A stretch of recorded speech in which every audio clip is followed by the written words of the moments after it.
dalawa. Aga namin dito sa may Costco. Yan, wala pa halos tao. Pangilan ba tayo sa pila? Ayun yung una ng pila. Hindi naman ganun karami. Dami ng tao. Simula dun. Ikot. Nagkamali pa ng bigay. Doon na simulan sa dulo. Ayan na. Nakakuha kami number. Limit lang ng 2 per member.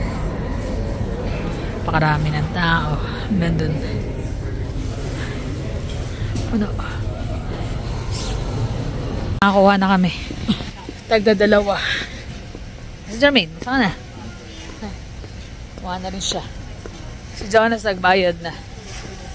Ako tingin ko kung meron na tinitinda na chicken wings. Ayun. Ulam na namin ma'am yung tanghali. Wala yung mga bata magbebenta.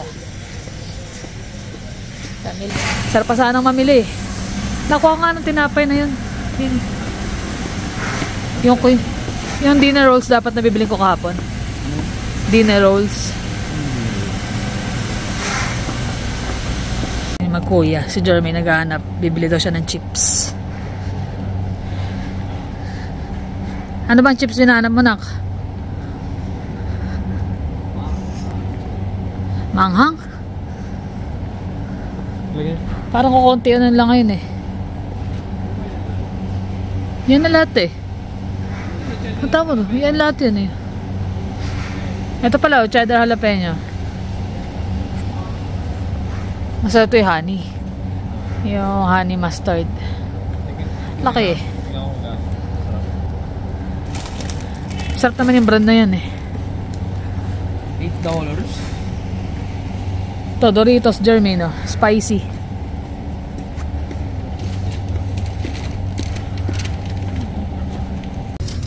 Ayun o. Dito kami, dumala kami ng McDo. Bigla pantik si daddy niya. Tsaka shoutout kay Kuya Melvin, tiga Southeast. Southeast, tama? Nag-hi siya kay Jonas. Nakilala niya si Jonas. Dito siya McDo. Thank you sa panonood. Guys, kain tayo. Alas 12 na. Noon na, dear. Noon na pala. Good afternoon. Galing na ako sa PCO ko eh. Parang haba na nung oras ko na ano. Dahil ang aga-aga namin sa Costco. Ayan, kain. Si Jonas wala eh. Nandun na sa ano, sa table na ano niya, nagbebenta. Si Jermaine, sobrang antok, hindi na sumama, natulog. Natulog. Paano yun? Parang nagugutom siya. Sino magbabanday nung ano niya? Hindi, sabi ko, dalang ko na nga lang din ng pagkain eh. Di ba dadan tayo ngayon? Sisilipin kasi namin. Inaawa naman ako. Sabi ko, paano yan? Pag nag-washroom ka, sino mag-ano? Di pagdating natin, kung mag-washroom siya. Ikaw naman, alam mo naman kahit pa paano. Mahirap kasi baka masalisihan siya eh, di ba? Eh, cards lang yun. Saglit lang yun.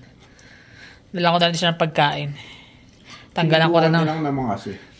Oo. Diba nga? Tsaka bibili rin daw kasi siya kasi may mga nagbebenta daw talaga rin na mura din. Sobrang lamig, umahangin. Umahangin pa siya kaya lalong malamig. Dito na kami sa may Horizon Mall. Kaya nagdala ko ng makakain yung isa, kawawa naman.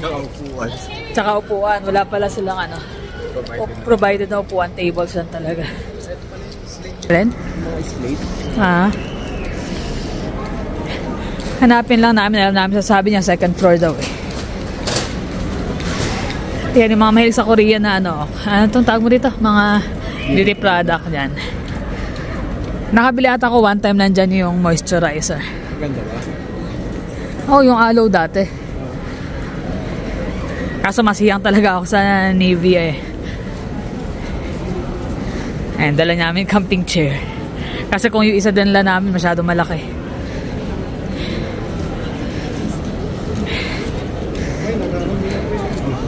Dami pala eh, sa baba oh.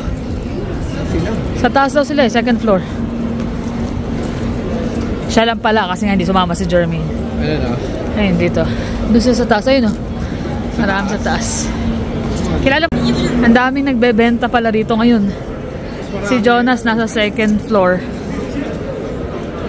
Pinag-iwahiwalay nila yung mga... Eh mga Pokemon din pala napunta rito eh.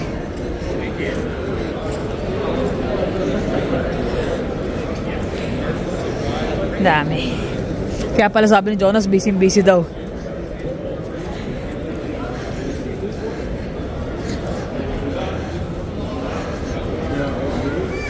lamig.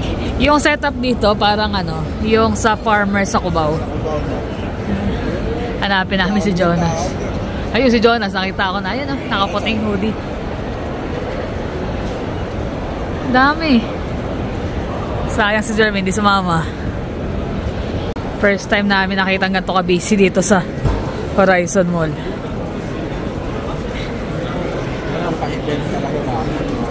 Oo, no? Para na ano sila. Punta natin ang aming Junakis. May mga katsikahan na siya eh. Meron siya ata siyang kasama sa table eh. Ayan si Jonas.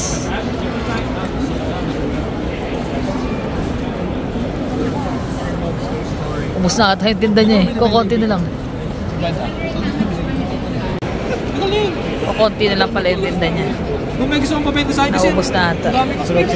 Yeah, sige. Sure.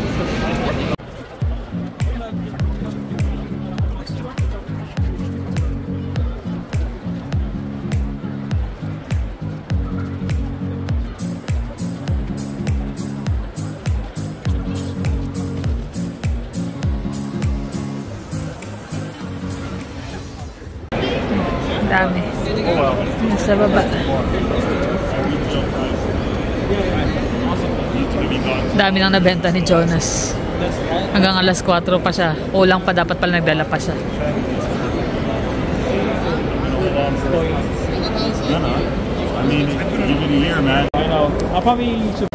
Ganda ng bag niya eh. Pokemon. Ay, may nagtitinda. Naka-Pokemon na ano pa. Naka-1C na Pokemon. Dami nga eh.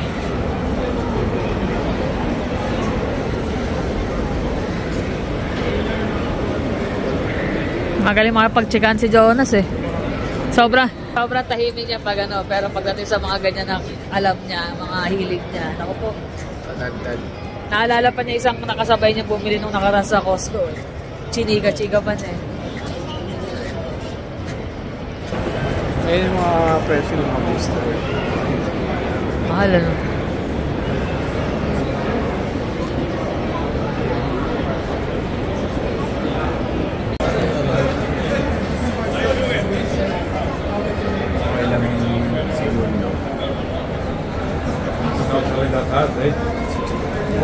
Kahit konti lang yung kanya, maraming tumitingin eh. So, dami na nabenta. Sigurista din. Mura yung binibenta eh.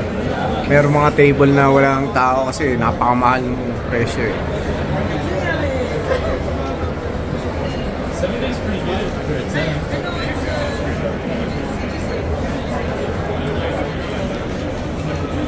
Yan guys, daan muna kami rito. Layo ng dinaanan eh. Dun sa may dati namin tinitiran sa may Hunterhorn. Dito kasi may Money Mart. Padala kami kay mami. Tsaka allowance ng mga caregiver. Yan. Tapos sabi ko, bili ka na ng cheesecake din sa DQ. Medyo matagal na kaming di nakakain dyan. Yun, sobrang dami nung ni Jonas. Naubos yung paninda niya kasi isang binder lang yata yung dala niya. Sabi ko susunod, every month daw yun eh, susunod ka ako, dapat marami ka na pambenta. Eh nahihirapan din daw siya kumuha ng mga cards kasi mga nagbebenta rin. Kumbaga pag binili niya doon sa nagbebenta, tas ibebenta niya, parang wala na siyang tutubuin. Kaya sabi niya, titingin muna siya kung saan siya makakakuha ng medyo may tutubuin. Actually siya, sa lahat nga ng mga table doon, siya lang yung may free na ng mga cards. Sabi ko, ba't may free ka? Ba't wala bang value yan? Sabi niya mga 30 cents, 20 cents, ganyan, 50 cents. Sabi ko dapat kasi lahat sila do, yung mga bumibili, yun na lang yung kinukuha sa kanya, yung free. Eh sabi ko, malulugi ka rin naman yan kasi pwede mo na maibenta ng bulk yung yung mga magbababa na yan. Sigurado na mabibili niya. Kaya benta mo $10 yung isang dangkal doon, ganyan. O kung ilan. O kaya lagyan mo ng presyo kahit pa paano, di ba? Kasi pinagpipilahan yung free niya eh. Sabi niya yung iba raw doon $1, ganyan. Eh sabi ko, lahat niya may presyo. Eh, alam mo na, syempre, magbabayad ka ng table mo, babayad ka ng Uber, or magbimerienda ka pa dun. Syempre, lahat yun ka ako. Pag nagnegosyo ka, iyan mo yung mga cost tsaka yung mga expenses mo para malaman mo kung talagang kumikita yung simpleng negosyo mo. Eh, kako kung ganun lang din. Tas break even or wala, sayang yung oras mo. Diba ganun naman talaga pag nagnegosyo ka? Siguro sa una mababala yung kikitain mo dahil konti lang, hindi ganun karami yung pambenta mo. Pero gradually dapat matutunan mo yung yung pagnenegosyo. Kasi dati sa sales din naman ako sa Pilipinas. Naging salesman ako ng Ajinomoto sa Bulacan, tapos ng UFC sa sa Caloocan sa 2nd Avenue. Actually driver ako dun driver na salesman truck. Tapos napunta rin ako ng sales sa Pubo nga, sa Nike. Yan, halos karamihan sa sales, kaya medyo may alam tayo ng konti dyan pagdating sa ganun. Lalo pat maliliit lang yung item niya, so the less item mo, medyo mababa rin nung tutubuin mo. Kaya kailangan marami kang produkto. Yan, antayin lang natin si Carla kasi siya, nagpadala nga. Ayun nilalaro na namin yung Kirby. Nakakatawa eh. Yeah, yung pala yung nakukuha natin, yung mga puzzle na yun. Bubuuin natin yan. Simpleng laro lang naman pero cute eh. Ang bata pero nakakaaliw. Hindi rin pang bata. May mga moves din na mahirap di ba? O kasi hindi na tayo teki na simple lang naman yung hilig natin sa ganyan eh. Yeah. Cute eh. Let's go, guys. Paling-paling. Hanggang 4 player yan. Yan. Mga hindi pa kami naliligo dyan. Laro muna. Laro. Wala kasi kami. Yung mga bata wala eh. Pagkagaling sa Pokemon nag-volleyball naman. Pagkakain ng hapunan, nakit naman dito. Yan. Laro muna tayong kita. Tignan niya. Paano hindi ka maaliw dyan? Dinosaur to Hello guys. Kain tayo hapunan. Gamit ko yung sriracha. Sakto yan. Wala si Jonas nagla-live sell. Si Jermaine makatlas din. Bowl na nabili namin sa sa Winners. Maruchan. Yung kanya yung sriracha Sakto-sakto sa mga kay Jermaine Cheetos. Kay Jonas naman siya. Naruto kay Jonas. Hindi ko nalagyan ng broth yung kay Jonas Yan, homemade na beef satay pa. Ito hindi ito homemade, binili lang ta. Niluto ko lang. Kain tayo.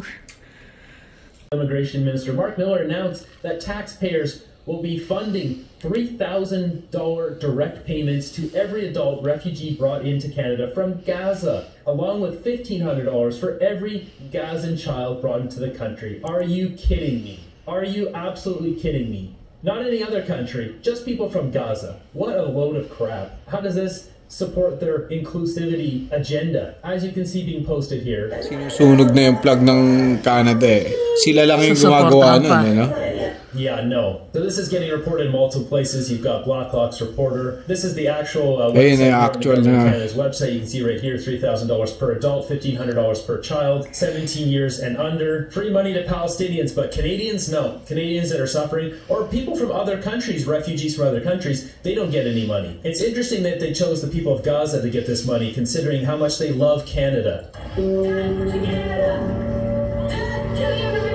Dead to Canada. Samantalang tinutulungan sila. Pinopondohan pa. Audio going over and over, but Nagpapantok lang kami at nanonood kami ng balita. Kasi katatapos na namin manood ng yung kay maganda kay Cameron Diaz tsaka kay Jamie Foxx. Back in Action. Sa Netflix. Maganda siya. Nakakatuwa. Tapos sabi na pantok. Nanood muna kami ng YouTube.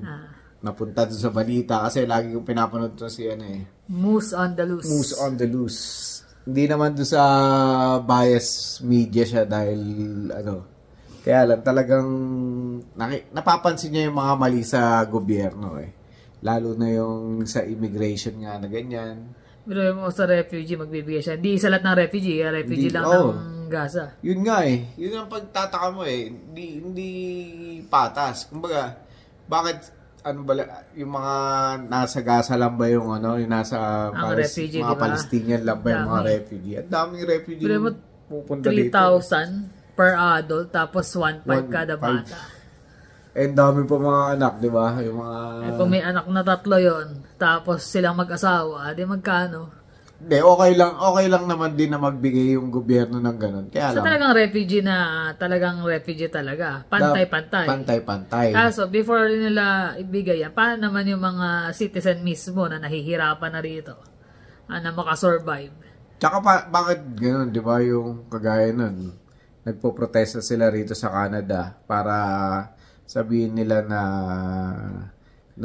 mali yung kinakampihan ng Canada or dapat mamagitan ng Canada para lang magkaroon na ng ceasefire sa Gaza o yung paglalaban ng Hamas tsaka ng Israel. Hindi man ginusto ng Canada yun. Kaya lang, nasa kayo nandito na kayo eh. Kumbaga, inabsorb na kayo ng Canada tapos magkakaganyan pa. Kagaya na nangyari sa... Yun na nga lang, sinusunog yung flag. Anong ibig sabihin nila, di ba? Bakit mo susunogin? Kasi wala ka respeto doon sa... Walang respeto. Na bansang nagpatuloy sa'yo, sa Pilipinas lang, sunugin mong ganyan yan. Simple lang ang batas sa Pilipinas pero wag mong susunugin, bababuhin, dudumihan yung flag ng Pilipinas. Sigurado diba? May paglalagyan ka dun ultimo nga bata sa atin, alam mo yun eh, di ba? Oo, kasi may respeto tayo sa bansa natin. Meron tayo, bata pa lang tayo, nakikinig tayo ng Panatang Makabayan, may flag ceremony. Although, yung iba nakukulitan, nagsasawa dahil biro mo simula elementary ka. Ako nga hanggang college. Meron pa rin ako nun. Syempre, yun, kahit na unti-unti mo naiintindihan yung pagmamahal mo sa bayan mo. Ngayon, nandito ka na sa Canada, o nandito na kami sa Canada. Syempre, yung culture nila, tsaka yung batas nila, yun ang susundin namin. Susundin natin na nandito tayo. Pero yung gagawin mo pang, dahilan para manggulo dahil hindi nagkakaroon ng kapayapaan doon sa bansa mo. Dapat doon ka na lang sa kumbaga doon ka magreklamo sa mga kalaban nyo doon. Ayun na nga. Tapos yun nga, bibigyan pa lang ganun ng gobyerno. Dapat maging patas. Yun pa. Tapos napakalaki nun. Para sa di ba? Samantalang yung mismong mga tatanda nga dito, hindi nakakakuha ng ganun. Yung mga pangalan nito, yung mga veterans nga eh. Biro mo. Saktuhan lang. Sakto lang. Nakukuha. Lalo kung di naman ganun kalaki ang sinahod ng kabataan at hindi nakapaganda, di ba? Actually, sobrang daming pinira ng gobyerno ng Canada dahil sa mga ganyan nila. Bigyan natin to. May refugee yan, may mga student na parating. Ang laki ng pinera ng Canada. Student lang, talagang isa yun sa source ng pera ng gobyerno. Million ang pinapasok na pera. Just imagine magkano ang babayaran nila pag nag-aral sila rito. Kagaya kanina, nanonood din. Nung bago ka dumating, nanonood din ako. Nakita ko yung video nila Ina Andulong tsaka ni Vamos Canada. Nakita ko yung 50,000 na estudyante na hindi naman nagre-report na. Non-compliance na. Non-compliant na sila doon sa Actually, mayroong mga Pilipino. Kasi may breakdown kung sino-sino kasi may listahan sila eh. Ang dami, pinakamarami. India, China, Nigeria. Tapos mayroong Philippines sa uli. Parang umabot yata ng 500, 600. Pilipino kukunti lang, unlike na ibang di ba? No, meron din. Pero meron din. May mga South Korean pa nga eh. May mga pumunta na max talaga rito na hindi pa kayo na mag-aral. Meron. Kaso ang hirap naman ng ganun. Undocumented ang labas mo nun, di ba? Darating yung point na mahuhuli o mako-corner ka eh. May mga batas dito na konting pagbabago lang. Pag may naupo na kagaya ng mga conservative na yan, pag napaupo yan, medyo mahigpit sa immigration yan eh. Yun ang bali-balita ako nun. Dahil wala pa kami rito nung si conservative Harper. Ang may hawak. Medyo mahigpit sila sa gano'n, kaya nga hirap mag-apply din noon eh. Ngayon, yung sa liberal, naging sobrang luwag naman. Luwag. Hindi na Hindi, nakita nila yung potential ng pagpasok ng pera eh. Tapos ilan yung, every time, ilang refugee ang kinuha, di ba? Hirap na dahil kulang ng housing, kulang ng mga transportation. Ano sabi na yung last time daw, parang before nung before si Trudeau. Pag dumating na si Pierre, pag dumating ang mga refugee dito, may pabahay, tas may mga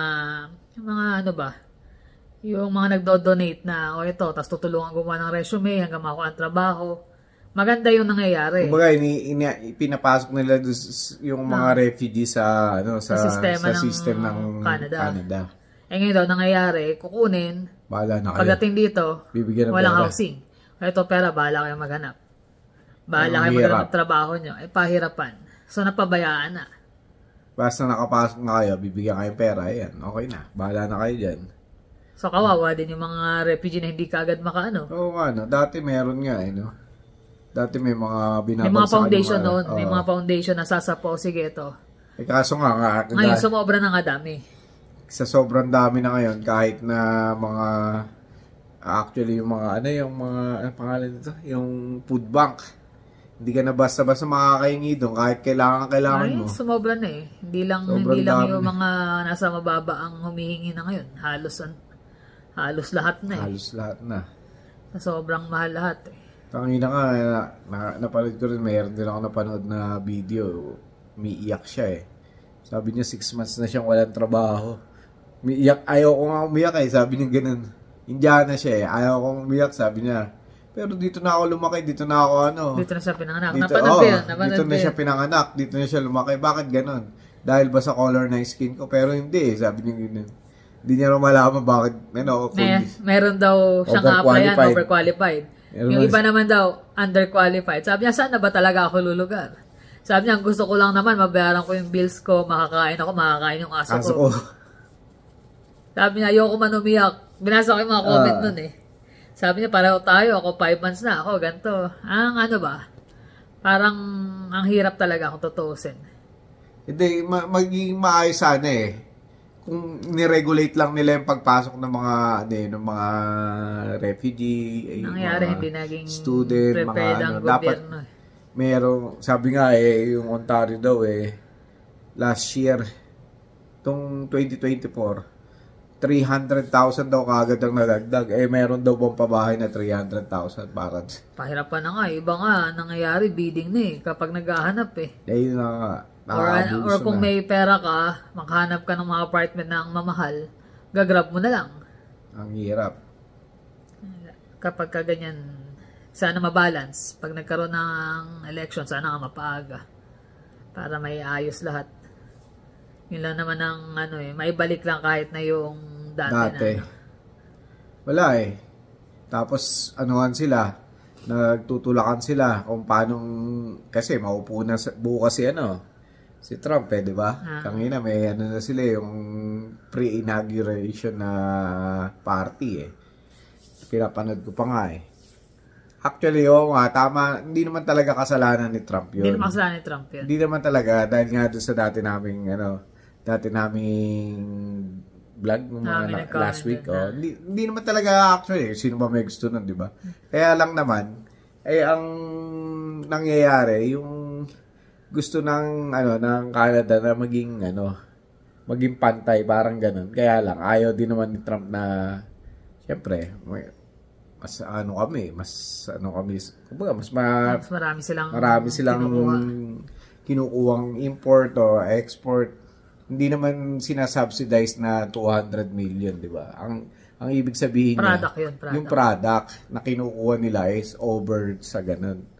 Pero normal yun kasi mas malaki populasyon nila kumpara ng Canada. Yun nga. Hindi lang 10 times pa na mas malaki. Kaya hindi ka makakuha talaga ng gano'ng karaming product. Kung gustuhin man, imposible. yung ano naman ni Trump na maging 51st state, hindi naman ano yun. Hindi ko nakikita na tototohanin niya. Kumbaga, ano lang siya, parang kasi sa totoo lang nagkakainisan talaga yung si Trudeau tsaka si ano eh. Kasi nga dahil si Trump, Trudeau alam mo naman, pasaway, kung ano nung sinasabi, hindi naman kayang panindigan. Hindi niya mapanindigan. Tapos nung natalo pa si Trump nung nakaraan, di ba? Dami yung sinabi. Marami na siya sinabi. Mali. O di ngayon, nag-iinisan ang mangyayari sa kanila. Ngayon, siya yung nagmumukhang tuta niya, no? Dito tayo, pupunta ako dito. Tapos, ito namang Alberta, ginagawang bargaining agreement ng Canada.